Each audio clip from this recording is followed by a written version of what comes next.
Halo teman-teman, selamat datang di Value Stock.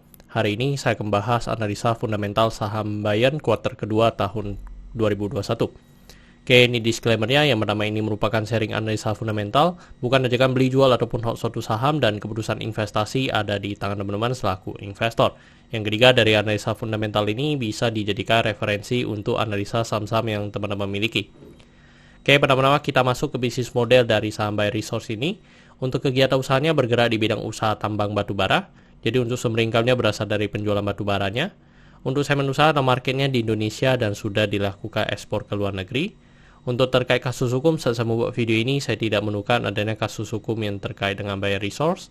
Untuk kepemilikan saham dimiliki oleh Dr. Loutuk sebesar 55,1%, PT Sumber sebesar 10%, dan Engki Wibowo sebesar 5,96%, dan sisanya dimiliki oleh masyarakat sebesar 28,94%. Dan kita bisa lihat dari segi pendapatannya, untuk secara kuartal kedua mengalami kenaikan sebesar 48%, dan saya asumsikan kuartal keempat yang memiliki kinerja yang sama dengan kuartal kedua, maka sampai akhir tahun akan mengalami kenaikan dari segi pendapatan sebesar 50,3%. Dan dari segi net profitnya mengalami kenaikan hampir 400%.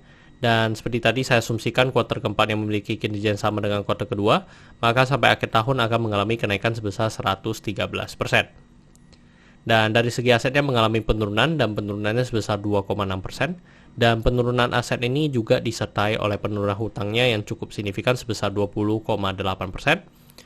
Untuk dari segi modal mengalami kenaikan, dan kenaikannya sebesar 13,1%. Dan teman-teman, ini merupakan summary laporan keuangannya dari 2014 sampai 2021. Di sini saya akan membahas tentang rasio keuangannya yang bernama adalah MPM. Untuk net profit margin 2021 ini sebesar 33,11%, dan ini merupakan MPM yang paling tinggi ya dari tahun 2014 sampai 2021. Untuk dari segi EPS di 2970, dan membuat pernya itu di 4,99 atau pernya hanya sekitar 5 kali. Sedangkan sebelumnya juga ini merupakan per yang paling rendah ya untuk di tahun 2021 ini. Terus untuk dari segi book value sekarang di 4182, dan membuat PBV-nya di 3,55 kali. Dan untuk secara PBV sudah di atas 1, dan selama histori juga untuk PBV dari saham Bayan Resource ini selalu di atas 1. Terus untuk dari segi DER-nya di 0,61 kali. Dan ini juga bagus ya, yang dimana DER-nya mengalami penurunan, dan ini juga merupakan DER yang paling rendah dari 2014 sampai 2021 ya. Terus untuk dari segi ROE-nya di 71,01%, dan ini juga sangat tinggi ya teman-teman untuk dari segi ROE-nya. Untuk ROA di 44,14%. Oke teman-teman, saya membuat video ini untuk harga sahamnya di 14.825, dan dari analisa fundamental saya bisa menekan nilai intrinsic value-nya sekitar 16.500. Jadi memiliki margin of safety 11%. Dan ini kesimpulannya, yang pertama dari produknya jasa saya berikan sesuai karena saya melihat perusahaan ini mampu bertahan 5-10 tahun ke depan. Untuk GCG saya berikan sesuai karena tidak memiliki kasus hukum. Yang kedua, memiliki pemegang saham mayoritas. Untuk revenue net profit saya berikan sesuai karena mengalami kenaikan.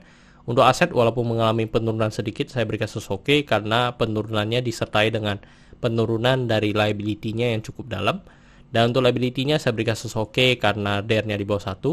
Untuk book value saya berikan snow karena harga jual sekarang di atas harga book value-nya. Untuk sektor sebenarnya kita hanya perlu memperhatikan komoditas, tetapi kalau sisanya untuk dari segi liability-nya oke, saya berikan sektor ini oke.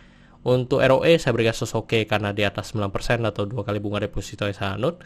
Untuk marginal safety saya berikan oke karena positif. Untuk dividen saya berikan oke karena selama 5 tahun terakhir untuk Bayan Resource ini masih sangat royal memberikan dividen kepada investornya.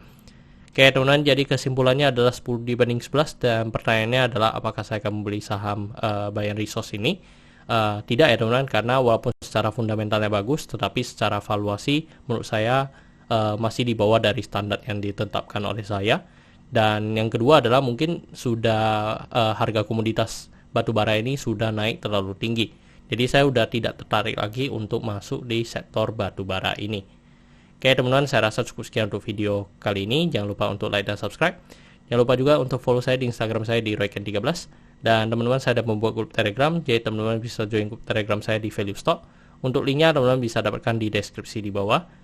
Dan jika teman-teman ada kode saham yang ingin saya buatkan analisa seperti ini, silahkan tinggalkan di kolom komentar untuk kode sahamnya.